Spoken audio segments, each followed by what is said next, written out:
거기까지 봅니다.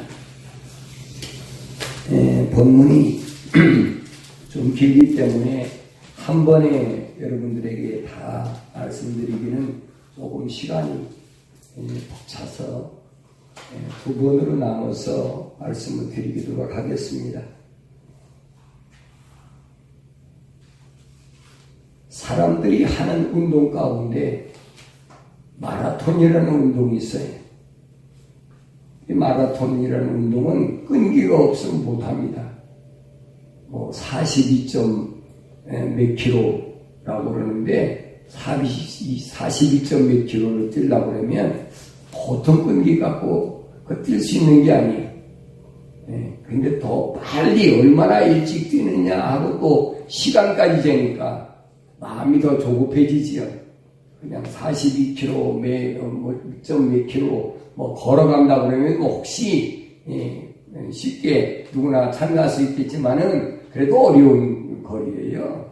그런데 왜냐하면 4km가 10리잖아요. 우리는 1리라고 10리면 40km면 100리라는 얘기야. 한국 우리가 일반적으로 사용하는 용어로는. 근데 100리길을 간다는 게 쉬운 얘기가 아니거든요. 근데 마라톤 가운데 제일 어려운 마라톤이 있어요. 어려운 마라톤 뭔지 아세요? 제일 어려운 마라톤도 보니까 종류가 많이 있어요. 근데 제일 어려운 마라톤이 뭐냐면 사막을 횡단하는 마라톤이에요. 사하라 사막이나 여러 사막을 횡단하는 마라톤이 제일 힘들어요. 왜냐하면 그 마라톤을 하다가 죽는 사람이 제일 많아요.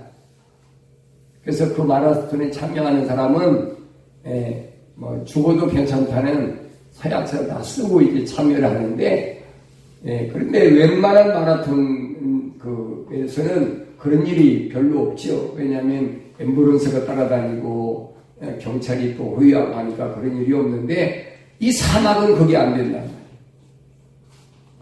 근데 이 마라톤 하다가 사막을 뛰면서 마라톤 하다가 죽는 사람들 중에 두 종류의 사람이 있어요. 제일 많아요, 확률이. 근데 어떤 사람이 사막을 마라톤 하다가 죽느냐, 어떤 사람이 죽을 것 같아요? 뱀에 물려가지고 왜 죽을 것 같아요? 탈수증 때문에. 목이 말라서 죽는 사람이 제일 많다는 거예요. 그런데 이 목말라 죽는 사람 가운데 보면 대부분이 물통을 차고 죽어. 물통에 물이 있는데 목말라 죽었다. 이 말은 무슨 말이냐면 목이 말랐을 때 갈증을 느낄 때 물을 먹으면 늙는다는 얘기. 목마르기 전에 정기적으로 어느 정도 몇 발짝 뛰면은 목을 다시 수분을 채우고 또 얼마 뛰면은 수분을 채우고 이렇게 한 사람은 통과를 하는데 목이 마를 때까지 기다리고 뛰다가 목 마를 때를 기다리고 계속 뛰는 사람은 수통을 물을 차고 죽는다. 우리 이 말이 무슨 말인가 잘 알아야 돼. 우리 신앙생활할 때 하나님의 말씀을 항상 가까이 갖고 있으면서도 읽지를 않아요. 읽어야 되겠구나. 이 갈증을 느껴서 읽어야 되겠구나 하면 어떤 때는 늦는 때가 있단 말이에요. 미리미리 정기적으로 보충을 계속하면 넉넉히 어떤 환경이 와도 넉넉히 이기는데 그렇지 못할 때는 위기가 닥쳤을 때에 성경을 하나님 말씀을 갖고 있는데도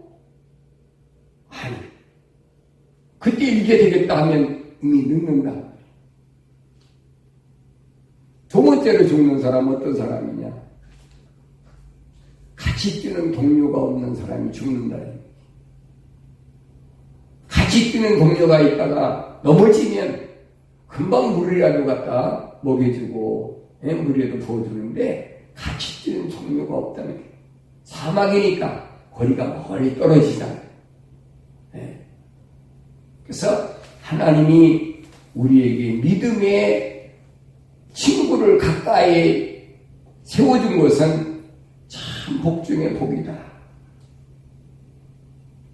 부부가 같이 살면서 한 사람이 너무 힘들어서 탈진할 때에 그래도 물이라도 마시게 해주고 위로라도 해주고 할 수 있는 사람이 있다면 그 어려운 고비를 순간순간 잘 넘길 수 있지요.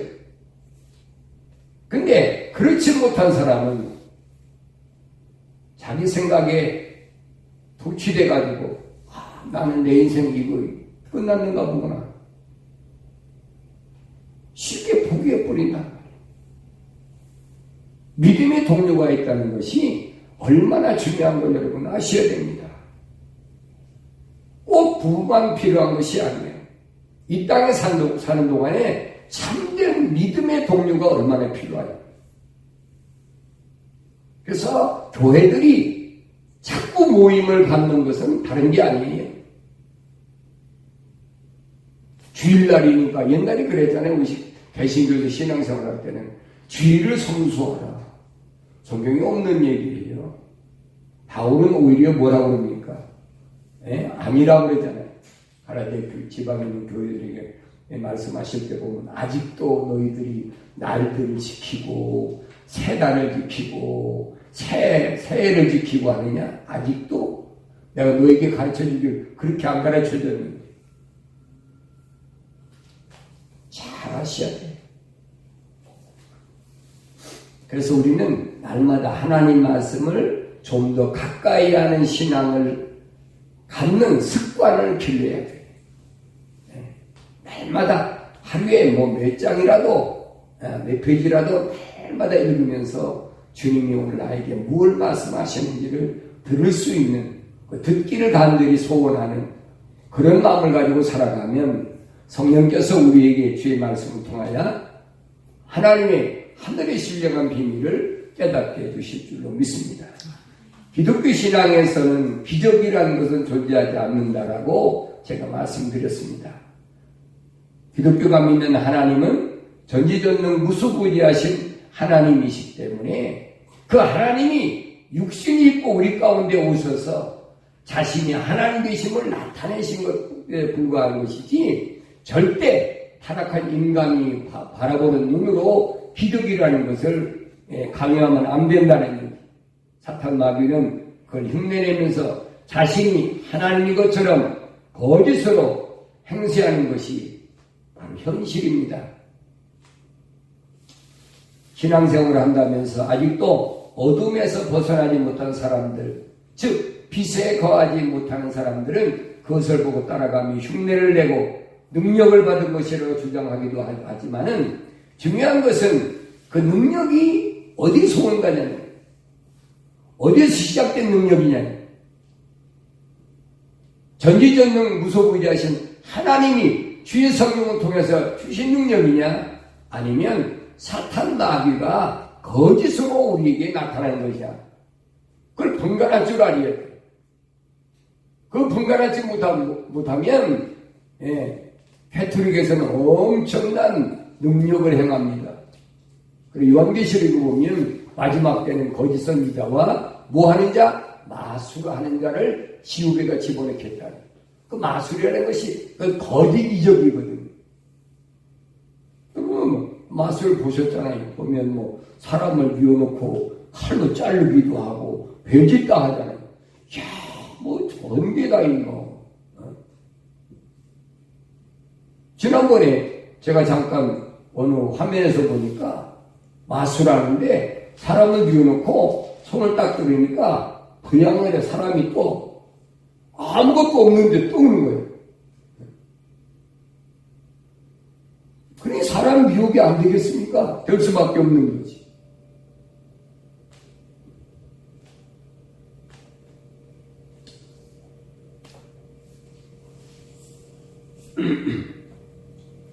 성령을 통해서 우리에게 나타나는 능력은 어떤 것이냐? 오직 예수만 증거하는 거예요. 예수께서 행하신 일이란 오늘 본문에 보면 예수님께서 소위 말하면 기적이라는 행하셨지요. 오비 없는 기적을 행하셨는데, 그리고 예수님은 자기를 왕으로 삼으려고 하니까 산으로 가셨다 그랬어요. 혼자 산으로 가셨다. 네? 제자들 안 들고 가셨어요. 혼자 산으로 가서 기도하셨어요. 제자들은 이제 티베리아 바닷가에서 배를 타고 건너갑니다. 예수님께서 그 바다 위에 물을 걸으셨다. 여러분, 사람이 물 위를 걸었다 그러면 어떻게 했어요? 그 기적 중인 기적 아닙니까? 예수님을 하나님으로 보지 않고 타락한 인간의 모습으로 보였기 때문에 기적이라고 하는 거예요. 성경을 한 번쯤 읽은 사람이라면 그런 말 하지 않습니다.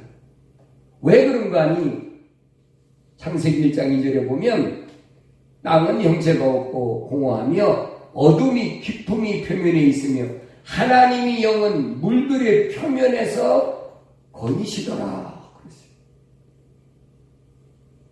근데 뭐 기적이? 당연한 거지. 성경은 안 읽은 사람들이 그 말에 속아 넘어가는 거야. 아, 예수님은 하나님의 아들이셨고 하나님이셨구나. 바울은 그걸 깨달았어요. 그래서 예수님을 가리켜서 바울은 뭐라고 하는 거야?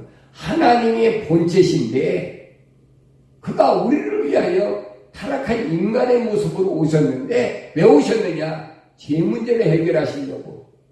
그래서 인간의 몸으로 오시지 않으면 안 됐다는 사실을 바울이 증거하는 겁니다. 그래서 우리가 날마다 성경을 자세히 읽고 보면 바로 그 사건이었구나.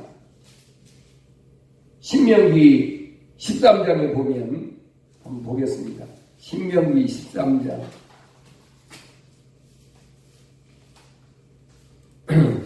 모세가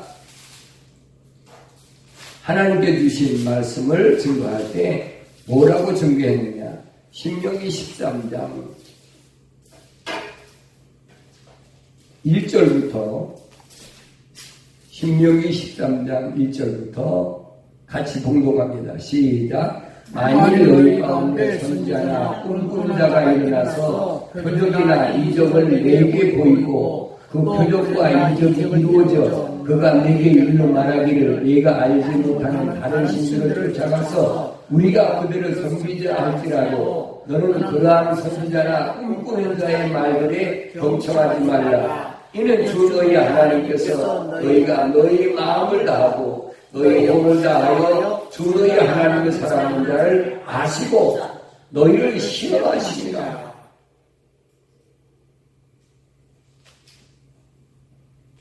하나님이 왜 이런 걸 하시느냐? 내가 하나님을 정말로 창조주 하나님으로 아는지 아니면 다른 신, 피주신, 이방신하고 똑같이 생각하는지 그걸 아시고자 하나님이 시험하실 것이라는 거예요.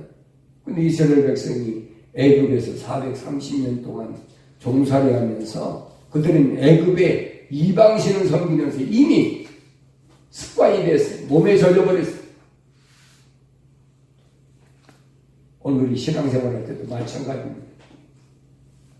일본에 가서 복음을 전하려고 가보니까 일본은 얼마나 신이 많은 거 아니?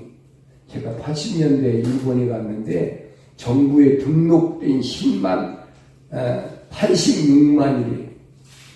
얼마나 많은가? 그리고 우리나라 옛날에 무속신앙은 똑같이요. 우리나라도 흑명했잖아요. 옛날에 푸트막 귀신이 있고 뭐 장독대 귀신이 있고 뭐 화장실 귀신이 있고 별신이 다 있잖아요. 똑같아요. 네. 기독교 신앙은 여러분 그걸 아셔야 돼요. 하나님 외에는 창조주 하나님은 외에는 다른 신을 인정하지 않는다는 거예요.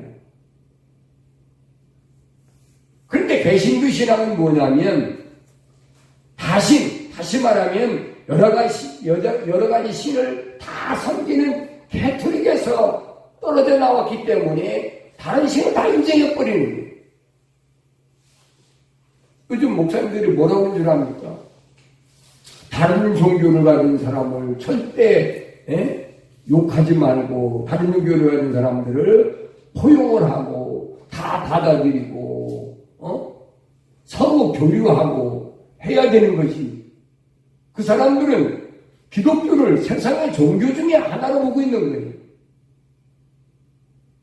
기독교는 절대 종교가 아니에요, 여러분. 종교와 종교가 아닌 것 차이가 뭔 줄 압니까? 종교는 땅에서 시작된 것이 종교예요. 쉽게 표현하면. 기독교는 땅에서 시작된 게 아니에요. 예수님께서 자신을 뭐라고 말씀하십니까? 나는 아버지께서부터 나와서 세상에 들어왔다가 다시 아버지께로 돌아간다라고 분명히 말씀하십니다. 근데 어떻게 기독교가 세상 종교가 될 수가 있어요? 이거 잘못 생각해도 한참 잘못 생각한 사람. 여러분이 현혹되지 마세요. 누가 기독교를 종교라고 그러면 여러분 반박을 해야 돼요. 그냥 적당히 넘어가면 안 돼요.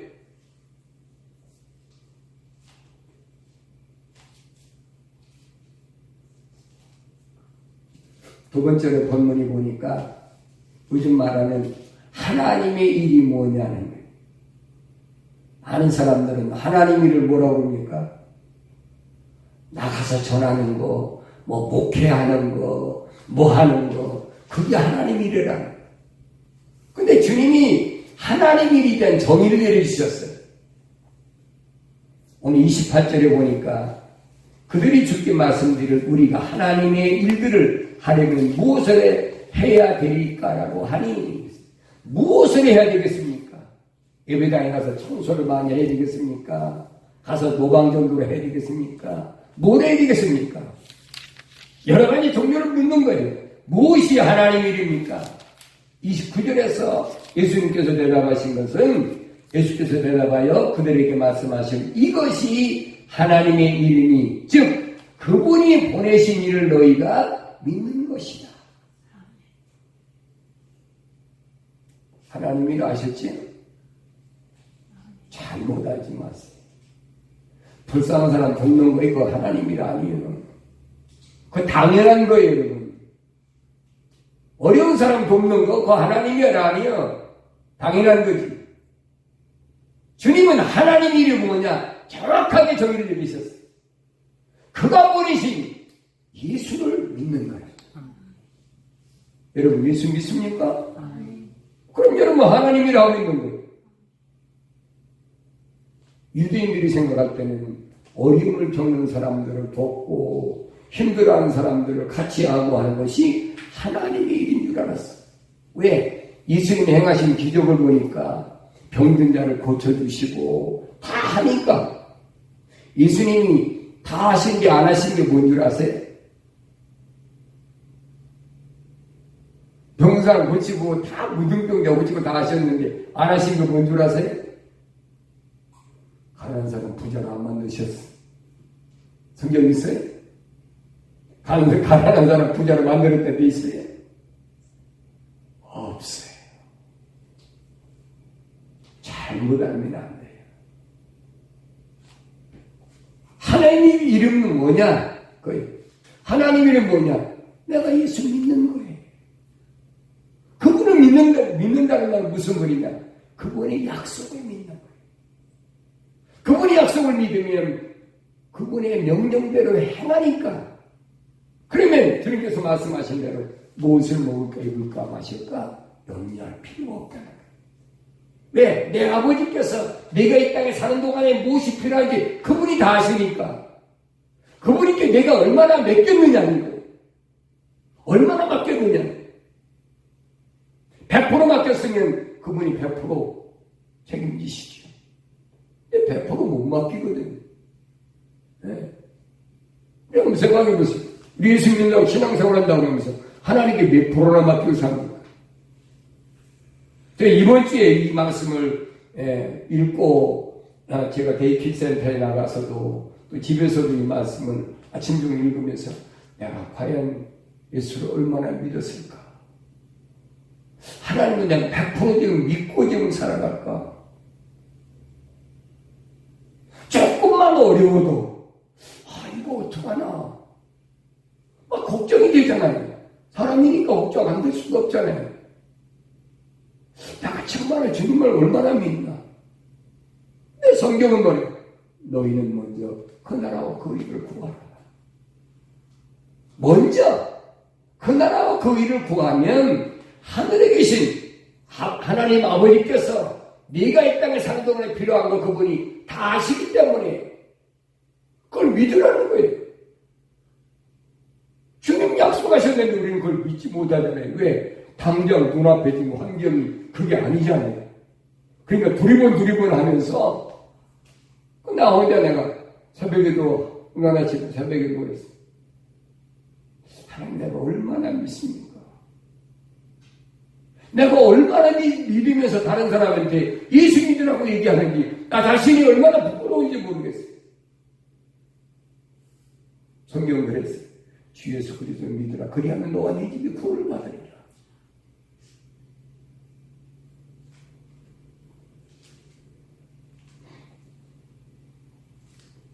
그래서 바울 사도는 우리에게 이 믿음이 어디서 시작되느냐 하는 것을 로마서 10장 17절에서 바울은 이렇게 설명합니다. 그러므로 믿음은 들음에서 나오며 들음은 하나님의 말씀에 의해서니라.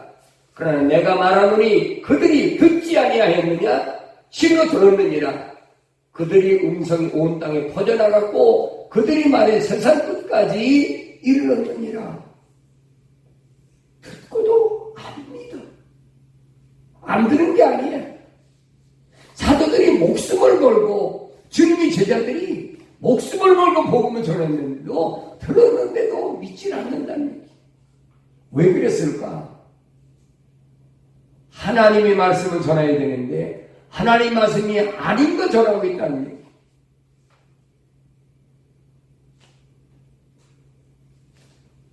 듣긴 들어도 믿음이 생성되지 못하는 이유를 우리가 알아야 됩니다. 마지막 때는 특별히 하나님 말씀을 듣지 못할 때가 어려운 때가 온다라고 아모스 선지자는 아모스 8장 11절에서 이렇게 설명합니다. 주 하나님 말하노라 보라 그날들이 오리라. 그날들이 언제입니까? 주님이 오실 날이에요.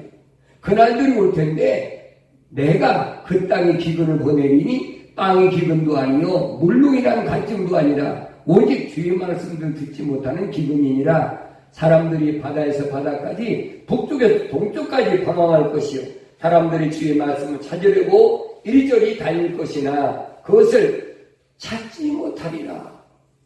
부지런히 다녔으면 좀 찾아야 되는데 찾을 수가 없다는 거예요. 이 말은 무슨 말인가 하니 하나님의 말씀을 전하는 데가 없다. 세상적인 철학이나 과학이나 지식적인 것을 얼마든지 전하는데 하나님의 생명의 말씀을 전하는 데는 그만큼 찾아보기가 어렵다는 거예요. 그래서 청년들도 헤매지만은 그 갈증을 해소하지 못한다고 얘기합니다. 그 원인 중에 하나를 바울은 디모데에게 보낸 편지에서 이렇게 설명합니다. 디모데전서 4장 1절에 보니까 이제 성령께서 분명히 말씀하시나니 바울이 말한 거 아니에요. 성령께서 분명히 말씀하시나니 마지막 때에 어떤 자들이 믿음에서 떠나 미혹하는 영들과 마귀들의 교리를 따르리라. 그들 자신이 양심이 화인을 맞아 위선으로 거짓말을 말하리라. 자꾸 거짓말하게 마음이 쏠려. 그렇듯해. 들어보면 이거 정말 그런가? 자꾸 마음이 글로 쏠리는 거예요. 왜 그렇습니까, 여러분? 그 원인을 우리가 알아야 돼요. 마지막 때 일어난 현상들이 기독교인들이 신앙생활할 때 가장 중요한 게 뭐냐면 세상에서 실패한 건 어떻게 다시 회복할 만한 기회를 오지만 영원히 실패해버리면 다시 기회가 안 와요. 그러니까 할 수만 있으면 믿는 자까지 넘어뜨리려고 여러 가지 환경을 가져와서 미혹을 하고 넘어뜨리려고 하고 거짓의 시작은 늘 말씀드리지만 하나님의 말씀을 변개시킴으로 시작된 겁니다. 하나님 말씀을 변개시키는 것은 사탄 마귀가 해주시고 그의 하수인들인 거짓 선지자들이 의뢰해야 하는 얘기예요. 자기 명예나 아니나 물질이나 이런 것 때문에 거짓말로 자꾸 사람을 미혹하는 거예요. 여러분들이 늘 하나님 말씀인 성경을 가까이 한다면 안 속아는 거예요. 이거 잘못된 것이구나. 예수님께서 오늘 본문에 요한복음 6장 27절에서 이렇게 말씀하십니다. 썩는 음식을 위하여 일하지 말고 영생에 이르는 음식을 위하여 일하라. 인자가 너에게 그것을 주리니 이는 아버지께서 그를 인치셨기 때문이라고 하십니다. 썩을 음식과 썩지 않은 음식이 있는데 너희는 저희가 아니라 너희는 썩은 음식을 일하지 말라는 거예요. 어떤 전사님이 이번 주에 저한테 상담 전화가 왔어요. 목사님 왜요? 그랬더니 어떤 목사님이 오셔가지고 될 수 있으면 일을 조금만 하고 주님 재림을 위해서 준비하는 데 신경을 쓰고 일을 조금만 하라고. 내가 그 사람 다시 만나지 마라. 또 다시 만나려고 하더라도 만나지도 마라. 그 가짜예요. 언뜻 들어본 그래요. 썩은 음식을 위해 일하지 말고, 그러니까 이거 뭐 썩은 몸뚱이 위해서 일하지 말라고 그러는구나. 그런 얘기가 아니에요, 여러분. 혼돈하시면 안 돼요. 영생 이르는 음식을 위하여 일하라. 그러면서 주님이 하신 말씀이 인자가 너에게 그것을 주겠다는 거예요.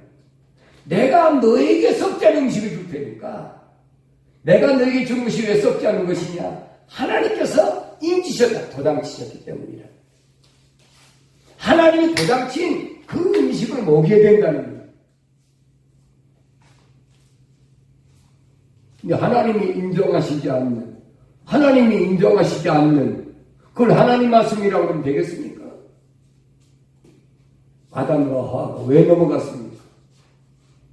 사탄 마귀 루시퍼가 와가지고 하나님이 창세기 3장 1절에 보니까 하나님이 말씀하시기를 하고 하나님 이름을 팔고 그 다음에 뭐라고 합니까? 참으로 하나님께서 너희에게 동산에 있는 모든 나무를 먹지 말라고 하시더냐? 거짓말로 하나님 말씀을 해가 뒤집어버린 거예요. 그러나 창세기 2장 16절에 보면 하나님께서 아담에게 뭐라고 말씀하십니까? 동산에 있는 모든 나무는 네가 마음대로 먹을 수 있으나 그건 뒤집어버린 거예요. 그게 거짓말의 원조예요. 인간의 타락의 원리가 어디 나오냐면 바로 거기서 시작돼요. 하나님의 말씀을 변개시킨 것이 뭐냐? 그것이 거짓말의 시초요. 그게 사망의 원인이에요.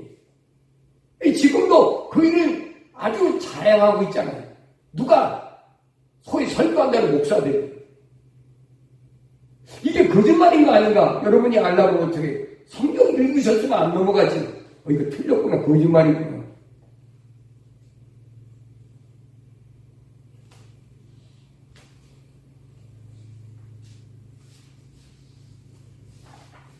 제가 처음에 몸이 아플 때 우리 집에서 장로님들하고 모임을 가졌어요. 근데 몇 개월 하다 너무 힘이 들어가지고 제가 포기해버리고 몸이 회복이 안 돼서 들때서 포기하고 말았는데 그때 같이 신앙생활했던 이제 그 장로님 부인되는 집사님이 저보고 그래. 목사님, 내가 나가는 교회가 한 몇백 명이 모이는데 목사님 설교가 엉터리예요. 왜요? 그랬더니 철학적인 얘기만 하고 엉터리예요. 그럼 왜 나갑니까? 그랬더니 아이 거기 시니어들 모임이 참 좋아요. 시니어들 노인들 모임이 그 모임이 참 좋다는 거예요. 그래서 나갑니다.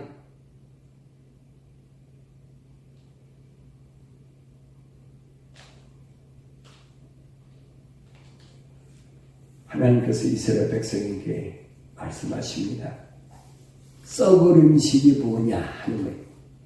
이사야 55장 2절에 보니까 어찌하여 너희는 양식 아닌 것을 위하여 돈을 쓰며 배부르지 않은 것을 위하여 수고하느냐. 내게 열심히 경고하고 좋은 것을 먹으라. 그리하여 너희 혼이 풍요함 속에서 스스로 기뻐하라. 너희 귀를 기울이고 내게 와서 들으라. 그리하면 너희 혼이 살리라.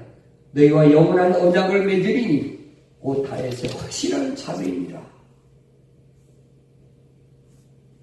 하나님께서 이사야 선지를 통해서 이스라엘 백성에게 확실히 말씀하세요. 양식 아닌 것 따라가지 말라는 거예요. 바울은 빌립보 교회에 보낸 편지에서 빌립보서 2장 13절에서 이렇게 설명합니다. 이는 너희 안에서 역사하시는 분 하나님이시니 그분이 선한 기쁘심에 따라 뜻을 이루고 행하게 하려 하십니다. 골로새 3장 1절에 보니까 그러므로 너희가 그리스도와 함께 살아났으면 그랬어요. 이 말은 무슨 말이냐면 내가 물과 성령으로 거듭났으면 이 말입니다. 너희가 그리스도와 함께 살아났으면 위의 것을 구하라. 거기에는 그리스도께서 하나님의 오른편에 앉아 계시느니라. 그럼 2절에 보니까 위에 있는 것들에 너희 마음을 두고 땅에 있는 것들의 마음을 두지 말라. 왜 그래야 되느냐? 3절에 얘기합니다. 이는 너희가 죽었고 그랬어요. 너희 육신의 옛 과거는 죽었잖아. 또 너의 생명이 그리스도와 함께 하나님 안에 감춰졌기 때문이라. 우리 생명이신 그리스도께서 나타나실 때 그때 너희도 그와 함께 영광 가운데 나타날 것이라 라고 주님이 말씀하셨어요.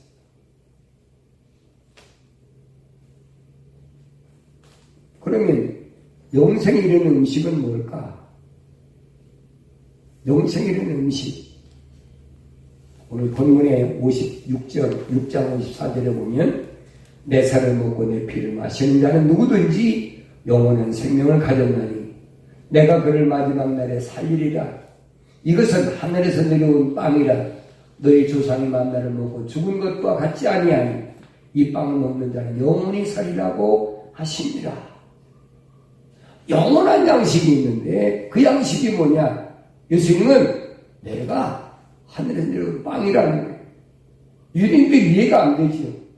저 사람은 나사렛 갈릴리 사람, 바다에서 제자들에게 기적을 행하고 하던 그 사람이 아니냐. 근데 자기가 어떻게 하늘에서 내려온 빵이라고 그래요.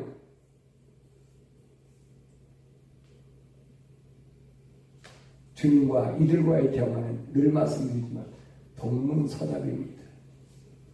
이해가 안 되는 거예요. 우리가 시작에서 말씀드렸죠. 주님이 왜 디베랴 바다를 건너실 때 안 빠지셨느냐? 오늘 성령 받은 사람은 그걸 아셔야 돼요. 지구라는 이 그릇 안에 물과 기름이 나눠져 있어요.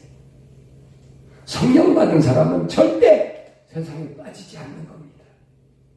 빠질 수가 없어요. 기름 물과 섞입니까? 그건 당연한 거지. 주님 말씀하실 때 그들이 알아들을 수 있습니까? 못 알아듣는 거예요. 오늘 현실도 마찬가지. 아무리 하늘의 것을 말해도 알아듣지 못해요. 샘과 물이 합쳐지지 않는 것처럼 각각 놀아요.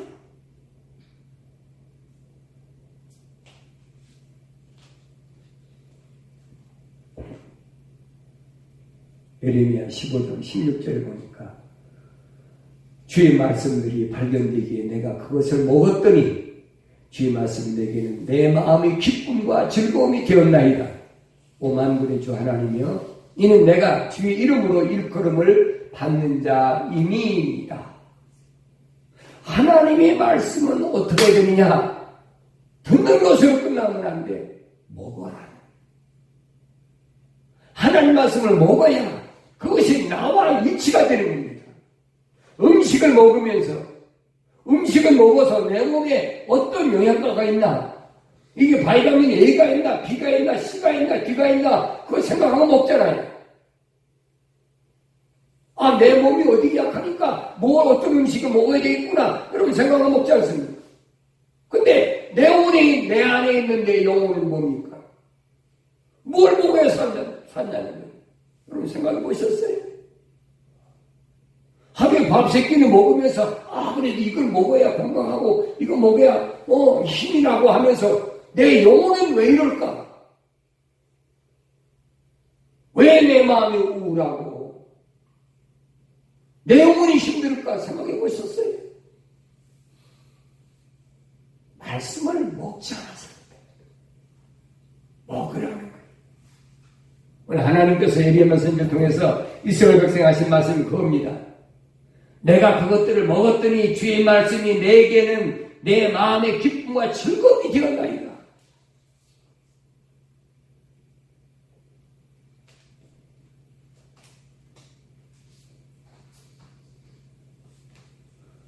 유대인들이 주님께 찾는 건 뭐냐면, 우리 조상들이 광야에서 굶주릴 때 하늘에서 만나를 내려와서 먹게 했는데, 그럼 당신 우리에게 하늘에서 내려온 만나를 지금 줘야 될 거 아닙니까?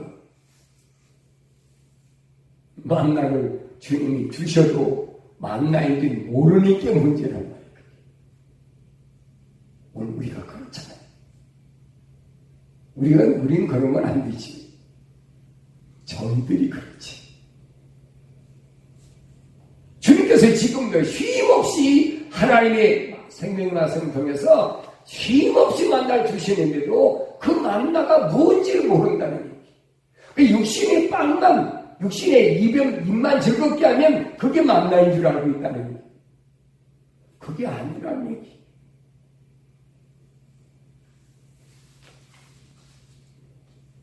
(35절에서) 예수님께서 말씀하시죠. 예수께서 그들에게 말씀하시되 내가 생명의 빵이니라. 내게 오는 자는 결코 배고프지 아니하며 또 나를 믿는 자는 어느 때나 결코 목마르지 아니하리라. 이해가 안 되는 얘기. 물과 성령으로 거듭나지 아니하면, 하나님의 자녀로 하나의 생명체의 임신자가 아니면 이 말이 이해가 안 되는 겁니다. 자기도 사람인데 내가 자기를 어떻게 잡아먹으라는 거예요.